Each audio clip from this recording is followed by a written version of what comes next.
Só um minutinho enquanto os adolescentes se retiram.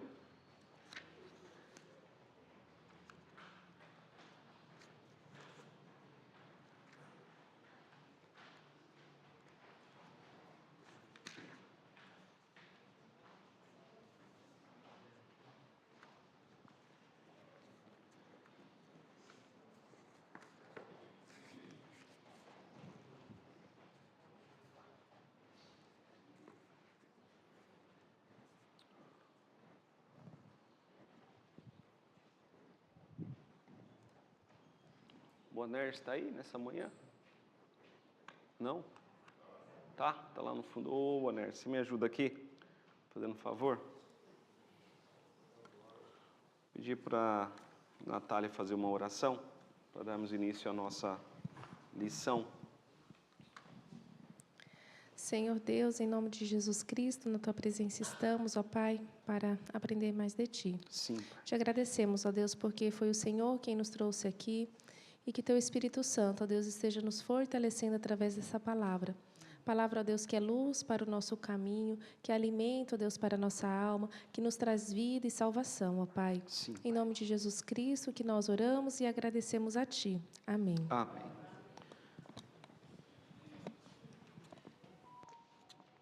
Meus irmãos, semana passada nós vimos sobre a lei.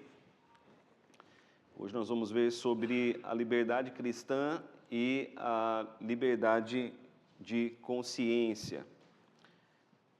Esse é um dos temas que eu considero muito importantes do nosso entendimento das Escrituras. Porque quando nós compreendemos isso, nós compreendemos, então, a liberdade que Cristo, Ele nos trouxe, né? Que Ele nos deu. Uma coisa que eu quero dizer aqui sobre a interpretação das Escrituras é que, às vezes, algumas pessoas dizem assim, a Bíblia, cada um tem uma Bíblia, né? Ou cada um interpreta a Bíblia do seu jeito. Mas, meus irmãos, isso não pode ser assim. A Bíblia, ela é um texto. E o texto, ele não tem várias interpretações. Nem o texto subliminar tem uma interpretação, vamos dizer assim, subliminar. A intenção é a intenção do autor. É assim que nós interpretamos as Escrituras, conforme a intenção do autor. Então, aquele que escreve um texto subliminar, qual é a intenção dele? A mensagem subliminar é que é a mensagem real. E as Escrituras não têm mensagem subliminar. As Escrituras têm mensagens claras. O que as pessoas fazem é descontextualizar as Escrituras. Então, nós precisamos compreender as Escrituras dentro do seu contexto histórico, entendendo as Escrituras dentro do seu todo, né? Quando nós lemos um texto, esse texto ele está num livro, e esse livro está dentro das Escrituras. Então, há um contexto aí imediato e um contexto geral. Se nós descontextualizarmos, nós vamos dar a interpretação que quisermos. Mas, caso contrário, não. Toda a Escritura vai convergir para uma só interpretação. Falando sobre a liberdade, né, de cristã e a liberdade de consciência, nós vamos ver aquilo que Cristo conquistou para nós, aquilo que Ele comprou para nós. Nesse primeiro parágrafo, veja quantos textos prova nós temos aqui. São muitos textos prova, não dá tempo de lermos todos. Esse aí só do parágrafo 1. Mas vamos lá. A liberdade que Cristo, sob o Evangelho, comprou para os crentes, consiste em serem eles libertos. Mas veja só, a primeira coisa que nós queremos destacar é isso aqui. A liberdade que Cristo, sob o Evangelho, né? O que significa Evangelho? Evangelho significa boa notícia, boa nova. Então agora nós temos uma boa notícia, nós temos uma boa nova. A boa nova da liberdade, a boa nova da salvação e a boa nova da liberdade. Então Cristo, Ele comprou para nós essa liberdade da qual nós vamos estar falando aqui nessa manhã. Quando que Cristo comprou? Ao morrer na cruz. Ao morrer na cruz, ali, Ele derramou o seu sangue. O sangue dele foi o preço da compra da nossa liberdade. Ok, meus irmãos? Nós vamos ainda falar dessa liberdade, né? Que liberdade é essa?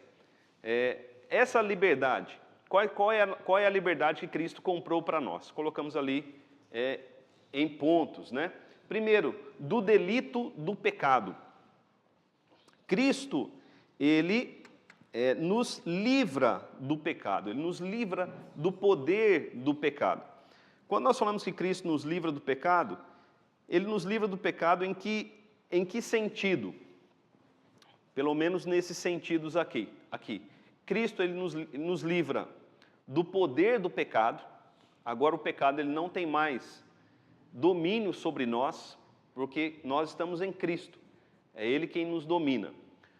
Cristo nos livra da condenação, da culpa e da condenação do pecado, ou seja, o pecado não pode mais trazer condenação para nós. Por quê? Porque Ele pagou o preço do nosso perdão.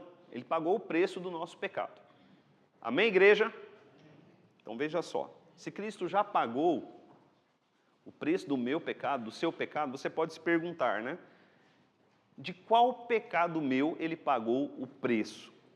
E a Bíblia diz, se você tem fé naquilo que Ele fez na cruz, Ele pagou o preço de todos os seus pecados. Do passado, do presente e do futuro. Não há pecado seu, não há pecado meu que não tenha sido pago por Cristo. Ele já pagou o preço dos nossos pecados. Então, se Ele pagou o preço do pecado, você precisa pagar o preço por esse pecado? Não faz sentido você pagar por uma coisa duas vezes, não é? Se você vai numa loja e compra lá, sei lá, uma roupa, você paga, chega no caixa e paga. Ou alguém paga por você. Faz sentido você falar, não, eu quero pagar duas vezes. Você não vai fazer isso, né? Porque você já pagou. Então, Cristo pagou pelo preço do nosso pecado.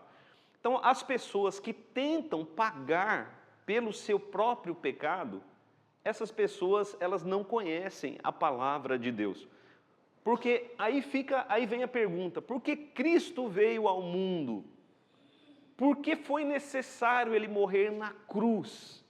Ele veio ao mundo, Ele morreu na cruz para pagar o preço do nosso pecado, o preço da nossa salvação. Então Ele já comprou para nós a salvação. Não há mais condenação para nós nesse sentido, porque Ele já pagou o preço do pecado. Então Ele nos liberta do poder do pecado, Ele nos liberta da culpa e da condenação do pecado, e Cristo também nos libertará, isso é o que vai acontecer no futuro, da presença do pecado. Porque enquanto nós estamos nesse mundo, o pecado ainda está presente. Presente no mundo, presente nas nossas vidas, mas pela fé nós aguardamos a vinda do Senhor Jesus, onde Ele retirará de nós e deste mundo o pecado de uma vez por todas, e nós viveremos num mundo sem pecado, onde as pessoas não pecarão e nós mesmos não pecaremos. É isso que a Bíblia apresenta para nós. Então, na primeira frase, né, que primeiro ponto aí do slide diz assim, Ele nos libertou do delito do pecado, né, Ele comprou para nós a libertação do delito do pecado, da ira condenatória de Deus e da maldição da lei moral. Vamos ver aí Tito capítulo 2. Pastor. Oi. Nós estamos livres de pagar esse pecado, mas nós continuamos pecando. Sim. Não quer dizer que nós não vamos pagar esse pecado. Não. Nós estamos pecando hoje. Sim. Olha só a pergunta dele que é muito interessante. Ele falou o seguinte, o Sebastião disse assim, Cristo já pagou pelo nosso pecado, mas nós continuamos pecando. Cristo quer dizer que nós não precisamos pagar pelo pecado, então, que nós estamos cometendo agora? Eu disse, isso, você não precisa pagar pelo seu pecado, porque Cristo já Já pagou. Aí vem outra pergunta. Como é que você pagaria pelo seu pecado? Pensa nisso. Pensa num pecado pequeno. Como você pagaria por este pecado? Nós não podemos pagar pelo pecado. Nós não temos a moeda que paga o preço do pecado. Os irmãos estão compreendendo? Algumas pessoas vão dizer assim, pastor, boas obras. Se eu fizer boas obras, as boas obras, a ideia da balança, né? A ideia da balança. Eu peco, mas eu faço boas obras. Então, Deus, Ele vai pesar na balança o que eu faço de pior e o que eu faço de melhor. Meus irmãos, não existe essa balança. Nós não podemos pagar o preço do nosso pecado. Pecado é pecado, não tem como você pagar. Só Cristo paga pelo nosso pecado. Não tem outro jeito de pagar pelo pecado. O purgatório. Purgatório não é uma ideia bíblica. Você vai ler a Bíblia de Gênesis a Apocalipse. A Bíblia não fala de purgatório. A Bíblia não fala que nós vamos para um lugar onde nós mesmos vamos pagar pelo nosso pecado. Irmãos, isso não existe. Ou você tem Cristo ou você não tem Cristo. Se você não tem Cristo, você tem a dívida. E a Bíblia diz que o salário do pecado é a morte. E nós estamos falando de morte eterna. Morte física e morte eterna. Se você não tem Cristo, você vai passar a eternidade longe de Deus. Simples assim. Não é que você vai passar a eternidade pagando pelos seus pecados. Não. Você vai passar a eternidade longe de Deus. Mas, se nós temos Cristo, Ele já pagou pelos nossos pecados. Não existe essa ideia na Bíblia de faça algo para pagar pelo seu pecado. Faça uma penitência para pagar pelo seu pecado. Isso não existe nas Escrituras. Somente Cristo. Tá. A salvação entra aí, porque o que é a condenação? A condenação é perante o juiz, condenação e salvação, certo? São duas coisas que se dão perante o tribunal de Deus. Perante o tribunal de Deus, Deus tem lá o seu tribunal, Deus vai nos chamar, ok? Vai apresentar lá o nosso pecado. E nós seremos todos condenados, porque todos somos pecadores. Perante o tribunal de Deus, é o que Paulo fala em Romanos, não há um justo nenhum sequer. Perante o tribunal de Deus, não há um justo nenhum sequer. Todos seremos condenados. Então, como eu vou ser livre? Como eu vou ser absolvido perante o tribunal de Deus? É Cristo. Cristo se apresenta e diz, eu paguei pelo pecado dele. Eu paguei. E uma vez que Ele pagou pelo nosso pecado, nós somos considerados perante o tribunal de Deus o quê? Justos, justificados. Essa é a tese do apóstolo Paulo na epístola aos Romanos. Vai ser individual. Vai ser individual. Por quê? Porque a fé em Cristo, ela é individual. Tá, vamos ler alguns textos aí antes de lermos Tito. Texto base, João 3,16. Vamos ler lá, meus irmãos. Quem achar ou quem souber de cor, por favor, recite. João 3,16.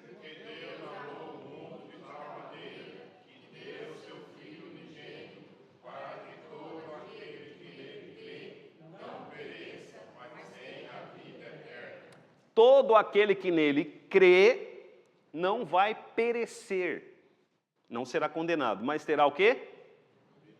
Aonde está a vida eterna? A vida eterna está em crer em Cristo. Tá, crer em Cristo como? Existe uma maneira de crer em Cristo, ok? Crer em Cristo, aí, segundo as Escrituras, é crer que ao morrer na cruz, Ele te substituiu, ok? Era para nós estarmos na cruz. Mas a morte de Cristo, ela foi vicária, ela foi substitutiva. Ele nos substituiu na cruz. Ele tomou o nosso lugar.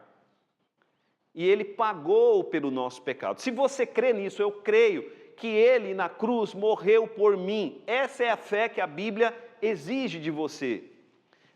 Deus está dizendo, olha, você não tem como, olha o que Deus faz. Deus diz assim, você não tem como pagar pelos seus pecados. Está falando comigo, está falando com você. Você não tem como pagar pelos seus pecados. Deus, então eu estou condenado? Deus diz, não. Eu irei ao mundo, me farei homem. O que é Jesus? Quem é Jesus? Jesus é Deus que se fez homem. Eu irei ao mundo, me farei homem, viverei como homem, cumprirei toda a lei, não vou pecar, porque Deus tem poder para não pecar. Irei à cruz no seu lugar e morrerei a sua morte, para que você tenha a vida eterna. Amém, igreja? É nisso que nós temos que crer. Ali na cruz, Ele pagou pelo preço do nosso pecado. Ele pagou o preço da nossa salvação. Se eu creio em Cristo, eu estou salvo, porque Ele morreu no meu lugar. A única coisa que Deus exige de nós é creia em Cristo.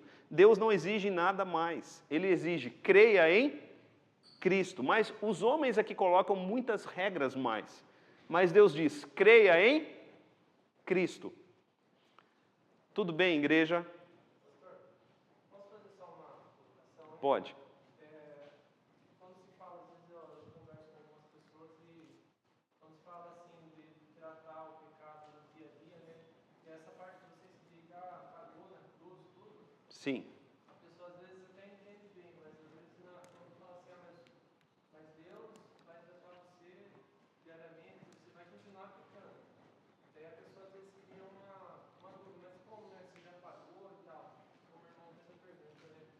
E Deus trata isso diariamente, não porque pagou, você não deve viver, cometer pecado e fazer como se Ah, sim. tivesse tudo certo. Mas se você vai confessar, como diz o irmão, né? Confessar esse pecado, ele já é justo para perdoar. Sim. E aí Deus vai tratar isso diariamente. Não quer dizer que a gente tem o nosso pecado pago, a gente não deve confessar ele, buscar perdão diariamente e viver de uma forma a não cometer mais os meus pecados. Sim. Por um lado, tá. É algo tão simples, né? E ao mesmo tempo complicado. Vamos lá.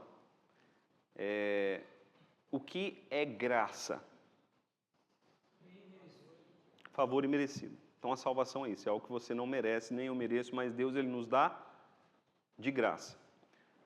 A graça não é só para a salvação, ok? Então as nossas lições aqui, elas foram uma sequência. Então Deus ele predestina, ele chama, ele santifica, ele justifica. Ok?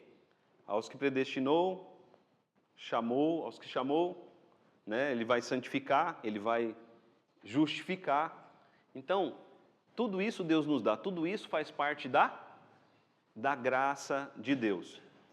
Ok, Deus ele me perdoou, então eu posso viver pecando? Se Jesus já pagou por todos os meus pecados, eu posso viver pecando? É o que Paulo responde lá em Romanos capítulo 6. Paulo vai dizer assim, posso então eu viver pecando, já que a salvação é pela graça? Paulo vai dizer, de modo nenhum. Porque uma vez que você está em Cristo, se você realmente crê em Cristo, Deus vai te dar um presente. Todos aqueles, porque existe a pessoa que crê em Jesus e existe a pessoa que diz que crê em Jesus. Todo aquele que de fato crê em Jesus, Deus lhe dá um presente.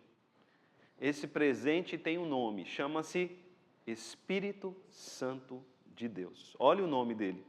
Ele é o Espírito de santidade. Ele santifica a nossa vida. Ele nos afasta do pecado. Entendeu? E se nós pecarmos? Nós devemos confessar o nosso pecado, sim, a Deus. Devemos pedir perdão a Deus.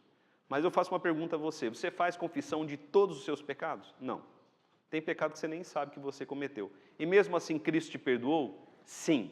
Mas há pecados que nós devemos buscar diante de Deus o arrependimento. Por quê? Embora Deus já Cristo já tenha pago o preço dos nossos pecados, enquanto nós ainda estamos nesse mundo, nós sofremos as consequências do pecado. Mas vamos lá. Veja ali Tito capítulo 2, versículo 14. Porque nós não merecemos? Porque nós somos pecadores. Imperfeitos, nós não merecemos. Porque Deus nos dá essa graça? Deus nos dá essa graça porque Ele quer nos dar. Não porque nós merecemos. Biblicamente, todos nós mereceríamos o quê? Exato, só que não é um presente qualquer, né? Vem cá, vamos começar do começo. Vamos começar do começo. O começo lá começa com Adão e Eva, não é? Deus disse para Adão e Eva, colocou eles lá no mundo criado por Ele, que é esse mundo. No mundo criado por Deus, Deus colocou Adão e Eva num jardim chamado Jardim do Éden. No Jardim do Éden, Éden é um lugar de prazer. Irmãos, era um lugar de prazer, de alegria, de paz.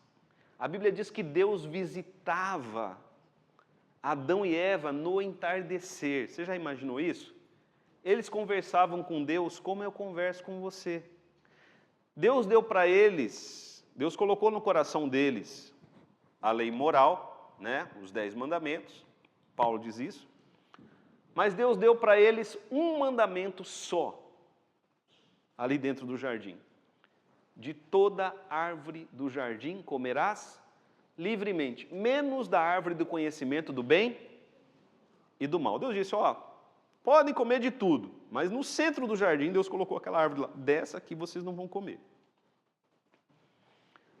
Ok? Eles estavam no jardim, eles estavam passando fome? Eles tinham necessidade de comer daquela árvore?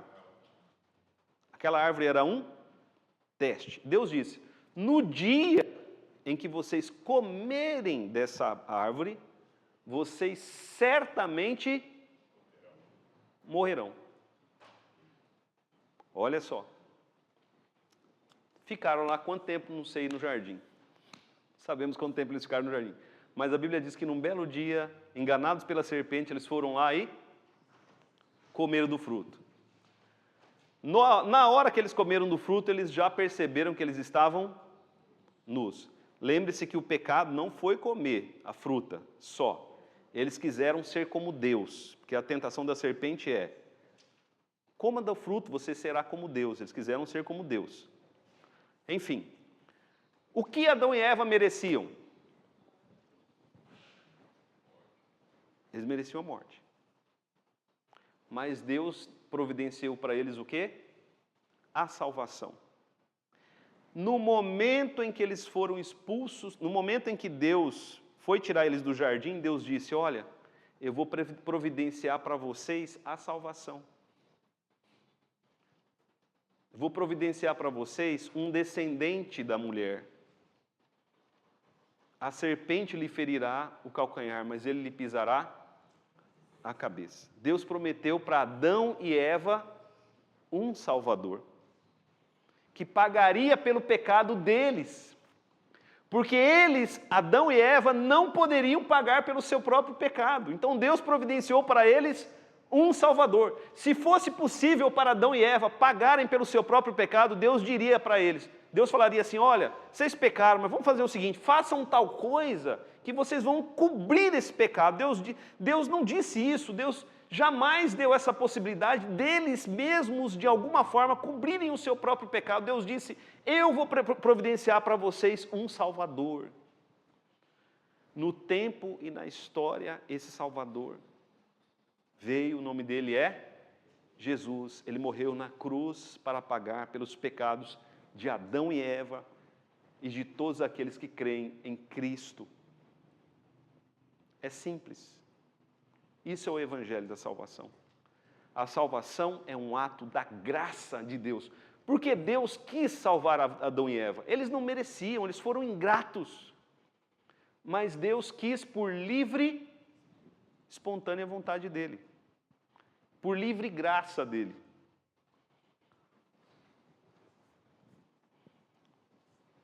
Tito, capítulo 2, versículo 14. Quem achar pode ler. Leia o verso, vamos ler o verso de número 11, até o verso 14. Tito, capítulo 2, do verso 11 a 14, diz assim: porquanto a graça de Deus se manifestou salvadora a todos os homens. Então ele já deixa claro aí. A graça, né? A salvação é pela... Se você tentar merecer a salvação, você vai estar desfazendo a graça. Simples assim. Porque se eu mereço, então não é graça. É isso que Paulo explica lá em Romanos. Se eu fiz por merecer, então Deus tem que fazer o quê? Tem que me pagar. Mas se eu não faço por merecer, Ele me dá, então isso é graça. A graça se manifestou salvadora a todos os homens, educando-nos para que, renegadas a impiedade e as paixões mundanas, vivamos no presente século sensata, justa e piedosamente, aguardando a bendita esperança e manifestação da glória do nosso grande Deus Salvador Jesus Cristo, o qual a si mesmo, olha o que diz aí a respeito de Jesus, Ele se deu por nós a fim de remir-nos. Remir aí, meus irmãos, é a ideia de pagar e de libertar. Remir-nos de toda a iniquidade e purificar para si mesmo um povo exclusivamente seu, zeloso de boas obras. Por todo lugar que você caminha nas Escrituras, só há um modo de salvação, a fé em Cristo.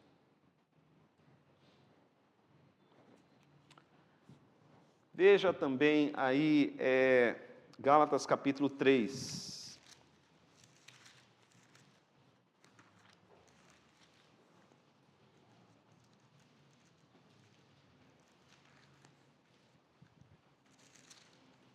Gálatas capítulo 3,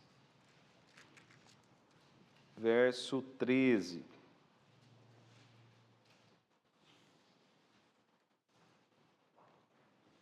E 14. Gálatas capítulo 3, versos 13 e 14. Quem quiser ler bem alto, por favor. Cristo nos resgatou da maldição da lei, fazendo-se Ele próprio maldição em nosso lugar, porque está escrito: maldito todo aquele que for pendurado em madeiro, para que a bênção de Abraão chegasse aos gentios em Jesus Cristo, a fim de que recebêssemos pela fé o Espírito prometido. Olha, meus irmãos, que profundo esse texto, né? Que Cristo, Ele nos resgatou da maldição da lei. Olha só. Ele nos resgata, né? Ele nos livra da maldição da lei. A lei diz o quê? Não matarás, não adulterarás, não terás outros deuses diante de mim, não é? Tomarás o nome do Senhor teu Deus em vão. Se você fizer qualquer dessas coisas, a maldição da lei vem sobre mim, sobre você, se nós fizermos qualquer uma dessas coisas. O que é a maldição da lei? A maldição da lei é a penalidade da lei. A lei, ela tá lá. Se você fizer tal coisa, aqui está a pena. A lei, dificilmente a lei tem lá uma recompensa. A lei geralmente tem punição. Passou o sinal vermelho, vem a maldição da lei. O guardinha lá. Só que nesse mundo a gente passa o sinal vermelho e às vezes não tem guardinha. Deus está sempre lá. Ele é o guardinha, certo? A maldição da lei é isso, vem a multa. Tem que pagar. Só que a multa é tão alta nesse caso que a gente não consegue pagar. Então, o que Deus fez? Ele nos enviou Cristo. Deus, vendo que a gente não tinha como pagar a multa, Ele nos enviou Cristo. Veja ali o verso de número 13, ele diz assim: Cristo nos resgatou da maldição da lei, fazendo-se Ele mesmo maldição em nosso lugar. Ele se fez maldição em nosso lugar. Nós éramos malditos no sentido de temos um pecado e estamos condenados à morte eterna. Mas Ele tomou o nosso lugar. Ele se fez maldição em nosso lugar. Uma vez, aconteceu aqui na nossa igreja, de uma pessoa, num hino, né? Num hino fala que, num hino nosso diz assim, que ele se tornou maldito, Cristo se tornou maldito em nosso lugar. A pessoa viu isso no hino e foi embora. Onde já se viu dizer que Cristo se tornou maldito? É que a pessoa não entendeu. A própria Bíblia diz isso. Ele se tornou maldição em nosso lugar. Para que ele se tornou maldição em nosso lugar? Para que a bênção chegasse até nós. A bênção de Abraão, todas as bênçãos chegassem até nós. Agora, nós somos abençoados porque merecemos? Não, é porque Ele morreu na cruz em nosso lugar.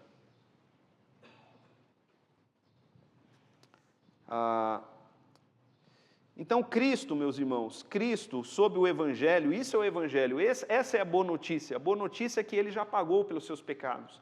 A boa notícia é que você é uma pessoa, agora, se você quer em Cristo, crer em Cristo, uma pessoa salva. A lei não tem mais poder de maldição sobre mim, nem sobre você. Nós estamos livres, veja ali no ponto 2, né, do Data Show, nós estamos livres do poder deste mundo, estamos livres do cativeiro de Satanás, estamos livres do domínio do pecado. Veja ali, Gálatas capítulo 1, nós estamos aí em Gálatas mesmo, né? Gálatas capítulo 1, verso de número 4. O qual, Gálatas capítulo 1, verso 4 diz assim, o qual se entregou a si mesmo, está falando de Jesus, né? Jesus se entregou pelos nossos pecados, para nos desarraigar deste mundo perverso, segundo a vontade do Pai. Então Ele nos livra do poder desse mundo, Ele nos livra do cativeiro de Satanás, e Ele nos livra do domínio do pecado. Veja lá, Colossenses, não está aí no Data Show, mas veja lá, Colossenses capítulo 1.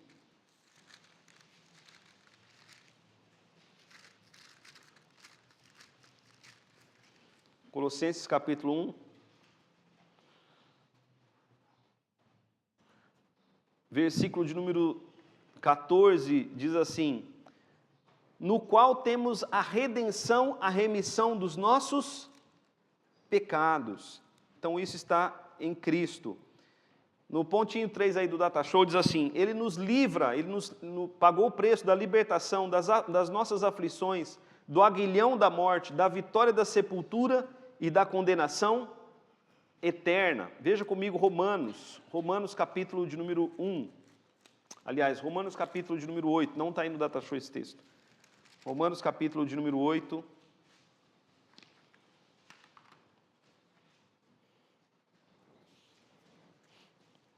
Versículo de número 1. Quem achar pode ler bem alto. Agora, pois, já nenhuma condenação há para os que estão em Cristo Jesus. Nenhuma condenação há para os que estão em Cristo Jesus. Tem alguma condenação para os que estão em Cristo? Não, não tem nenhuma condenação. Por quê? Porque Cristo tomou o nosso lugar na condenação. Então não resta condenação para nós. Não tem. Domingo passado eu citei aqui uma frase, né, no culto. Eu disse assim, o nosso destino agora é certo. O nosso destino agora é certo. Qual é o nosso destino, meus irmãos? A salvação eterna. Por quê? Porque Ele já comprou para nós a salvação. Nenhuma condenação há para os que estão em Cristo Jesus. O nosso destino, ele é certo. Mas o pecado pode me trazer condenação? Não pode, porque Ele já pagou o preço da minha condenação. Veja só. Tudo isso Cristo já conquistou para nós. Sabe o que falta para os irmãos, para todos nós? Conhecermos as Escrituras. Porque quando nós conhecemos a palavra de Deus, nós conhecemos o que Cristo fez por nós e os benefícios, os nossos direitos. O brasileiro, às vezes, não conhece os seus direitos. E por falta de conhecimento, nós, às vezes, sofremos. E o cristão, às vezes, não conhece as Escrituras. E por isso, às vezes, se submete a coisas que não deveria se submeter espiritualmente. Quando nós conhecemos a Cristo, nós conhecemos as liberdades e os direitos que Ele mesmo conquistou para nós. Pastor, por que não seria melhor, pastor, já ensinar na escola isso aí? Seria uma bênção. Os americanos no começo era assim. Toda a escola americana, a confissão de fé de Westminster era ensinada no começo, quando era um país cristão, né? Totalmente cristão. Se você olhar ali para o último parágrafo, vai dizer que Cristo nos livrou do aguilhão da morte, né? Está falando de que morte? Da morte eterna, da vitória da sepultura. Olha a liberdade que Ele nos conquistou, porque a Bíblia diz que no último dia nós ressuscitaremos. Amém, meus irmãos? Então, Cristo já conquistou isso para nós. Você pode ter essa certeza. Eu vou morrer, mas eu irei ressuscitar. Porque Cristo já conquistou isso para mim. Está lá em 1 Coríntios, capítulo de número 15, né? Vamos ver lá, 1 Coríntios, capítulo 15, versos 54 a 57.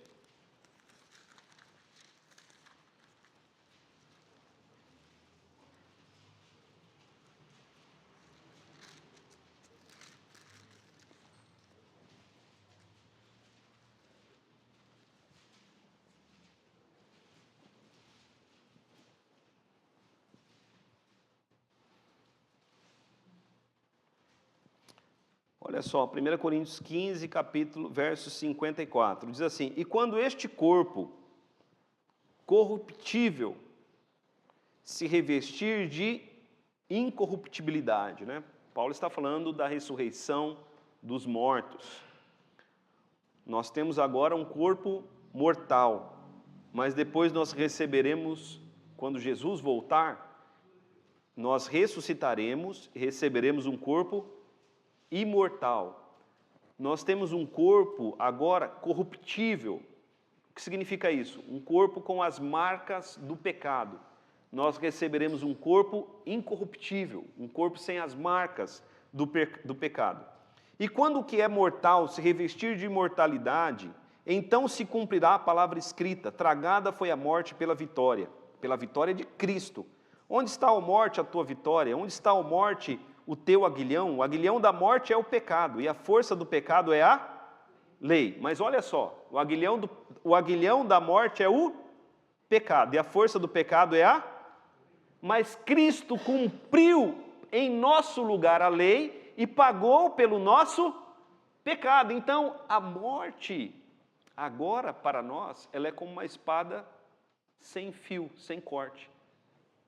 A lei perdeu seu poder de condenação também. Então Paulo diz: graças a Deus que nos dá a vitória por intermédio de nosso Senhor Jesus Cristo. Portanto, meus irmãos, sede firmes, inabaláveis, sempre abundantes na obra do Senhor, sabendo que no Senhor o vosso trabalho não é vão. O que Paulo quer nos dar a certeza é do perdão dos nossos pecados, da ressurreição do corpo e da vida eterna. Isso não é incerto, isso é certo. Cristo já comprou para nós, é algo que já está pago. É um direito nosso em Cristo.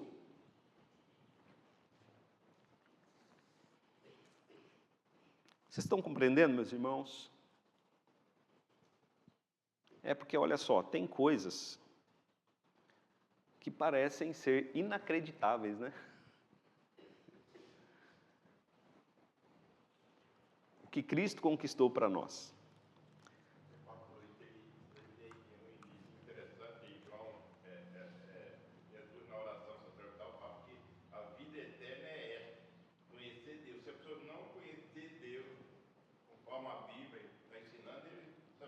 Não tem a vida eterna.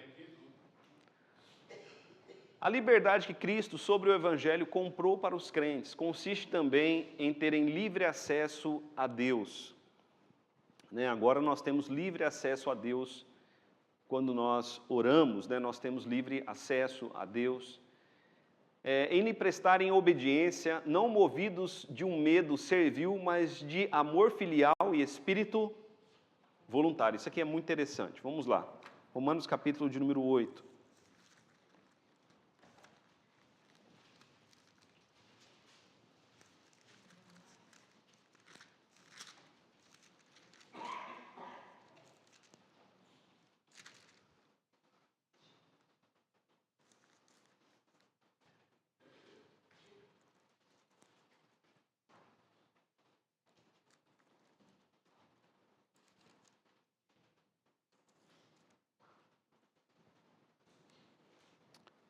Meus irmãos, olha só. Lá antes para Romanos capítulo 7. Quando nós não compreendemos a graça, nós vivemos sobre escravidão, porque nós estamos falando da liberdade que Cristo conquistou para nós, certo? Se nós não entendemos essa liberdade, nós vamos servir sob escravidão. Agora, livres, nós estamos livres, nessa nova liberdade, nós estamos livres do quê? Você vai me perguntar, pastor, eu estou livre do quê? Você está livre da condenação da lei, ok? Agora nós não servimos mais sob a pressão da lei. Nós servimos agora com uma nova mentalidade, uma nova consciência. Então vamos lá. Porque antes nós servimos assim, olha, se você não fizer assim, assim assado, você vai ser castigado, você vai ser amaldiçoado, você vai para o inferno, não é? É ou não é, meus irmãos? Então há uma pressão, não é? Há uma pressão.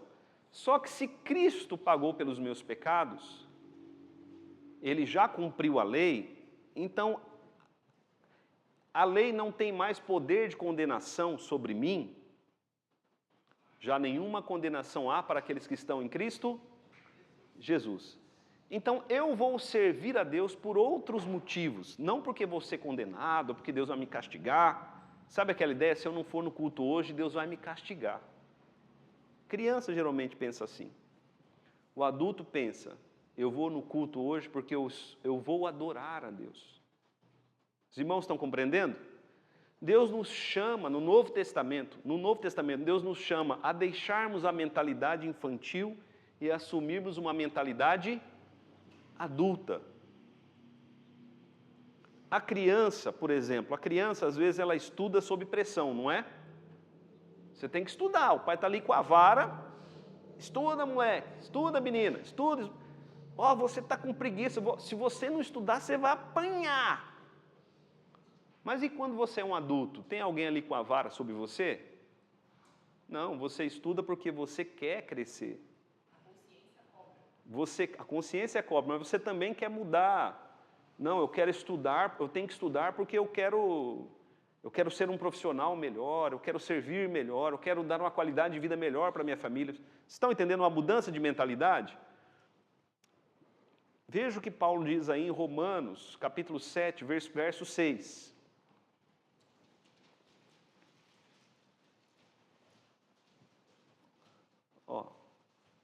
Antes vamos ler Romanos 6, verso 14, que é vamos dizer assim, uma coisa vai chamando outra, né? Romanos 6, 14, quem puder ler bem alto. Porque o pecado não terá domínio sobre vós, pois não estáis debaixo da lei e da graça. Então Paulo já diz aí claramente, né? Nós não estamos mais debaixo da lei, estamos debaixo da... Quando ele fala não estáis debaixo da lei, não é que nós não temos que obedecer à lei, não é isso. Nós temos que obedecer à lei. Mas o que ele quer dizer é que a lei não tem mais poder de condenação sobre nós. Então eu vou obedecer à lei, por quê então? Por uma nova consciência. Porque eu quero agradar a Deus. Vocês não estão debaixo da lei. A lei, Cristo já cumpriu a lei. A lei não vai mais mandar vocês para o inferno se vocês estão em Cristo. Vocês não estão debaixo da lei, vocês estão debaixo da graça. Então, debaixo da graça, eu vou servir a Deus, porque eu estou livre para servir a Deus. Veja ali o versículo não, o que está no texto, né? Estamos agora, nós devemos prestar obediência, não movidos por medo, mas por amor filial e um espírito voluntário. É uma mudança de mentalidade. Veja ali agora Romanos capítulo 7, verso 6. Romanos capítulo 7, verso 6. Quem achar pode ler bem alto. Agora, porém, libertados da lei, estamos mortos para aquilo que já estávamos sujeitos, de modo que servimos em novidade de espírito e não na caducidade da letra. Olha só o que ele fala, né? Ele diz assim, olha, nós somos libertados da lei. Não é que você não precisa obedecer à lei, mas você foi liberto da lei. Cristo, olha ali, ó, a liberdade que Cristo, sob o Evangelho, comprou para os crentes. Ele nos comprou liberdade da lei. Liberdade do quê? Da condenação da lei. Então eu não vou servir a Deus na caducidade da letra. Eu vou servir a Deus em novidade de... Deus me deu um espírito novo. Ele me deu um coração novo, não é o que diz lá em Ezequiel 36? Me deu um coração novo, um espírito novo em Cristo, para que eu possa servir a Deus. Meus irmãos, alegrei-me quando me disseram, vamos à casa. Tem que ir para a igreja hoje? Meu Deus do céu. Alegrei-me quando me disseram, vamos à casa, é um novo espírito. Não servimos na caducidade da letra, mas em novidade de espírito. Tudo que você faz na igreja não deve ser movido por medo. Qualquer coisa. Vir à igreja, contribuir na igreja, qualquer coisa, não por medo, mas com a intenção correta, com o espírito correto do Novo Testamento, que é agradar a Deus, glorificar a Deus, fazer a obra de Deus, exaltar a Deus. Os irmãos estão compreendendo? Não estamos mais debaixo da condenação da lei. Romanos capítulo 8, versos 14 e 15. Presbítero Ismael. Parece que é meio automático, quando somos comprados pelo preço de sangue. Não é mais uma obrigação, não. A alegria de ir à igreja e servir a Deus. Sim. Torna automaticamente um prazer Isso. estar na casa, estar na presença. Exato. E para tudo, com relação ao pecado, certo? Olha só o que eu disse. Quando nós recebemos Cristo, quando nós entendemos Cristo, recebemos Cristo, Deus nos dá um presente. Esse presente é o que, meus irmãos? O Espírito Santo. O Espírito Santo, João vai dizer que ele é a unção de Deus em nós. O que é unção? É a capacitação de Deus, é o poder de Deus em nossas vidas. Então, tudo que nós fazemos agora é no Espírito Santo. O Espírito Santo, ele nos traz à igreja, o Espírito Santo, ele nos leva a contribuir, o Espírito Santo nos livra do pecado, é isso que o Alex estava dizendo, né? Se você é um cristão, você não vai deixar de pecar por causa da lei, mas você vai deixar de pecar porque você tem o Espírito Santo. Olha só, uma pessoa pode deixar de pecar pecando. Ela ama tanto o pecado, mas ela não faz porque a lei está ali como uma vara. Se tirar a lei, ela peca. Uma pessoa uma vez me disse assim, pastor, se não tivesse na lei o castigo, eu faria. Olha só. Nós não fazemos mais porque a lei simplesmente diz não, mas porque o Espírito Santo mudou o nosso coração. Ele nos convence, é a lei que ele colocou no nosso coração, ele nos guia na lei no nosso coração, né? Então veja só, a Bíblia diz, não adulterarás, mas ela também diz, marido, amai vossa esposa. Bom, se eu adulterar, eu vou sofrer as consequências da lei. Então, por isso que eu não adultero. Não, eu não adultero porque eu amo a minha esposa. É uma mentalidade diferente. Os irmãos estão compreendendo? Porque aquele que quer adulterar só porque a lei, porque ele vai receber não adulterar, porque ele vai receber um castigo da lei, de fato ele adultera no coração. Os irmãos estão compreendendo?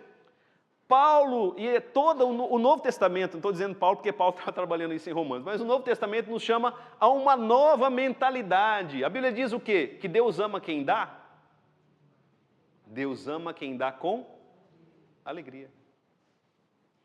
Ele ama. Veja aí, Romanos capítulo 8, versos 14 e 15. Pois todos que são guiados pelo Espírito de Deus são filhos de Deus. Meus irmãos, leia Gálatas depois, né? O nosso tempo não permite. É o Espírito Santo de Deus quem nos guia agora. Todos que são guiados pelo Espírito de Deus são filhos de Deus, porque não recebestes o espírito de escravidão para viverdes outra vez atemorizados, ou seja, fazendo as coisas por medo, mas recebestes o espírito de adoção, baseados no qual clamamos, Abba, Pai. É por amor ao Pai. Abba, Pai é uma expressão, é um hebraísmo que significa papaizinho querido. Meus irmãos, nós amamos o nosso Pai. Qual é o grande mandamento? Cumpra a lei? Amarás o Senhor teu Deus sobre todas as coisas. É claro, aquele que ama a Deus, ele vai cumprir a lei. Jesus disse, se vocês me amam, vocês vão observar os meus, mas é porque vocês me amam.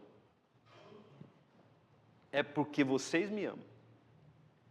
Aquele que me ama vai guardar os meus mandamentos. Não é aquele que guarda os meus mandamentos. Não, é aquele que me ama. Eu amo a Deus, por isso guardo os seus mandamentos.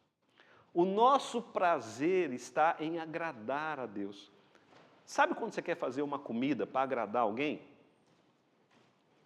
Sabe, as cozinheiras aí, os cozinheiros. Você faz a comida, qual que é a sua maior satisfação? As pessoas falaram, puxa, que gostoso, né? A sua satisfação, você não é um dono de um restaurante, só que você faz aquela comida e as pessoas compram, pagam e vão embora. Não, sua satisfação é que elas se deleitem. É uma outra mentalidade. A nossa mentalidade, meus irmãos, tem que mudar. Nós devemos servir a Deus em novidade de espírito e não na caducidade da letra. A lei está lá, nós temos que obedecer à lei, mas não porque ela trará condenação para nós.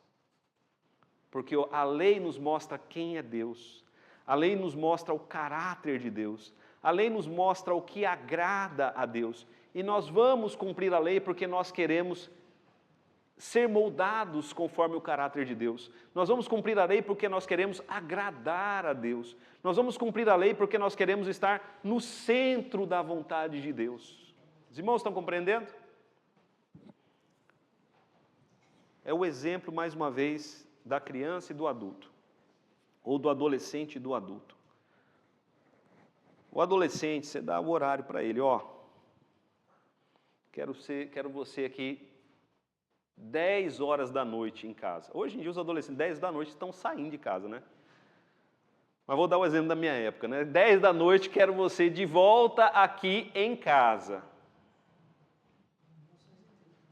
Né?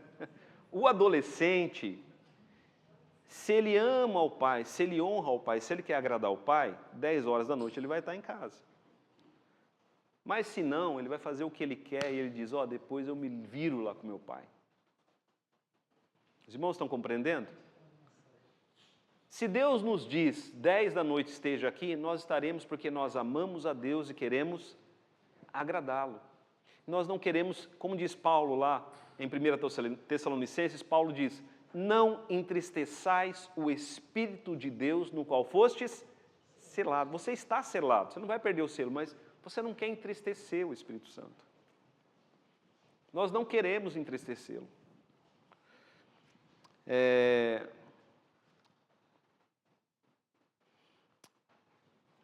Ok, meus irmãos.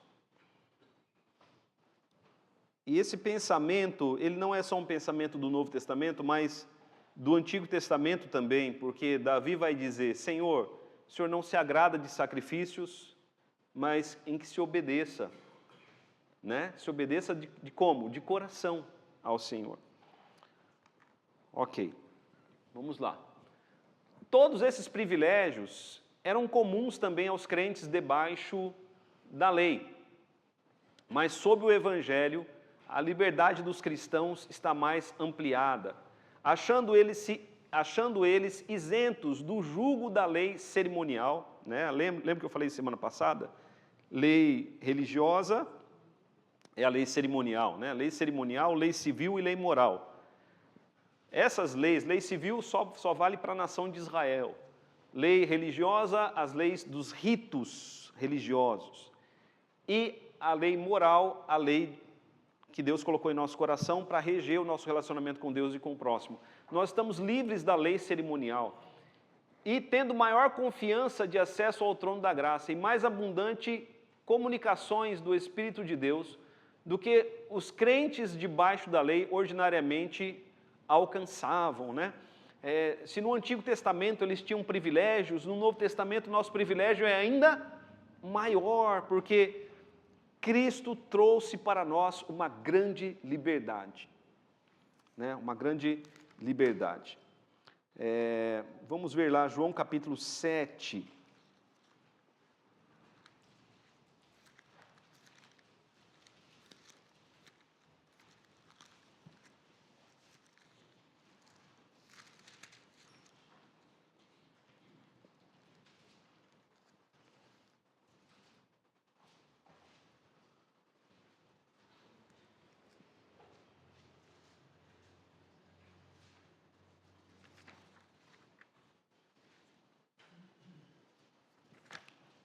João capítulo 7, versos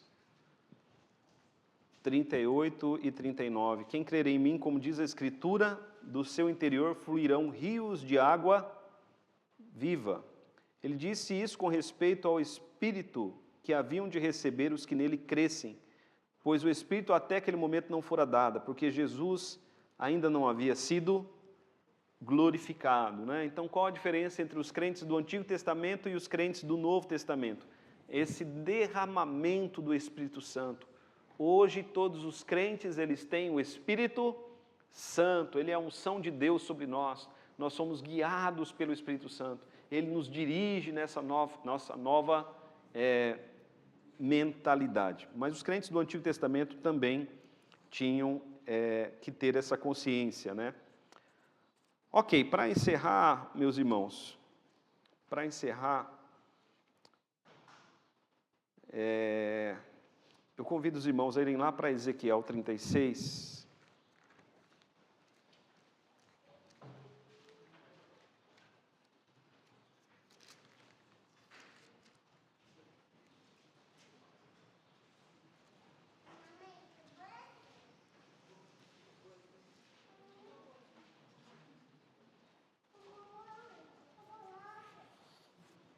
Ezequiel 36, nós vamos ler aqui 2 textos, já estamos indo para o encerramento.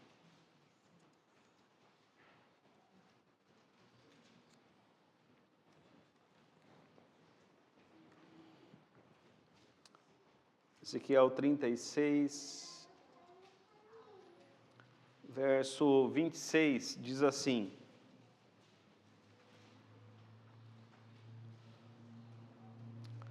Ezequiel 36, verso 26, diz assim: Dar-vos-ei coração novo, e porei dentro de vós espírito novo. Tirarei de vós o coração de pedra, e vos darei um coração de carne. Olha só o que Deus está dizendo. Se Ele não mudar o nosso coração, a gente não vai fazer o que agrada a Ele. É uma mudança de coração. Verso 27. Porei dentro de vós o meu espírito e fareis que andeis nos meus estatutos. Guardareis os meus juízos e os observeis. Então veja só, guardar os mandamentos de Deus, observar os mandamentos de Deus, é fruto, é resultado do quê? De um novo coração e do Espírito Santo na nossa vida.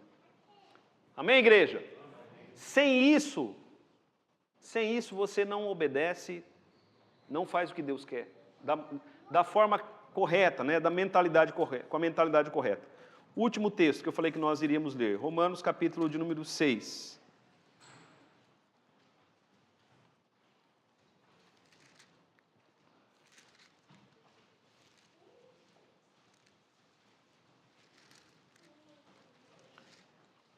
Deixa a Bíblia aberta em Romanos 6. Eu vou ler aqui Romanos capítulo 3, verso de número 8, tá? Você vai ficar aí em Romanos 6. Romanos 3, verso 8 diz assim: e por que não dizemos como alguns caluniosamente afirmam que o fazemos? Pratiquemos males, né, ou pratiquemos pecados para que venham bens. Paulo diz, a condenação destes é justa. Lá em Romanos 3, Paulo diz assim, tem gente, olha aqui para mim, antes de ler Romanos 6. Paulo diz assim, tem gente dizendo que, como eu estou pregando a salvação pela graça, tem gente dizendo que, como eu estou pregando que Jesus já pagou pelos nossos pecados, que nós já fomos justificados, tem gente dizendo, então, vamos pecar, porque já está tudo pago. Paulo diz assim, a condenação dessas pessoas é justa, elas serão justamente condenadas por Deus. Porque aqueles que foram salvos pela graça, eles não vão viver pecando deliberadamente. Eles receberam um novo coração, receberam um novo espírito. Agora veja aí Romanos capítulo 6, verso de número 1. Que diremos, pois? Permaneceremos no pecado para que seja a graça mais abundante? De modo nenhum. Como viveremos ainda no pecado, nós, os que para ele morremos, né? Então Paulo diz assim, ó, quanto mais pecado, mais graça. A graça é maior para quem pecou mais. A graça é menor para quem pecou menos. Então algumas pessoas estavam dizendo assim, vamos pecar bastante para que a graça de Deus seja bastante sobre as nossas vidas. Paulo diz, esse pensamento não é de um cristão, é um pensamento maligno. O pensamento cristão é, Cristo pagou pelos meus pecados, eu não vou ficar não vou ficar pecando ainda mais. Pelo contrário, vou viver uma vida de santidade. Ok, meus irmãos, tem mais, mas nós vamos parar por aqui, né? Feche os seus olhos, coloque seu coração diante de Deus.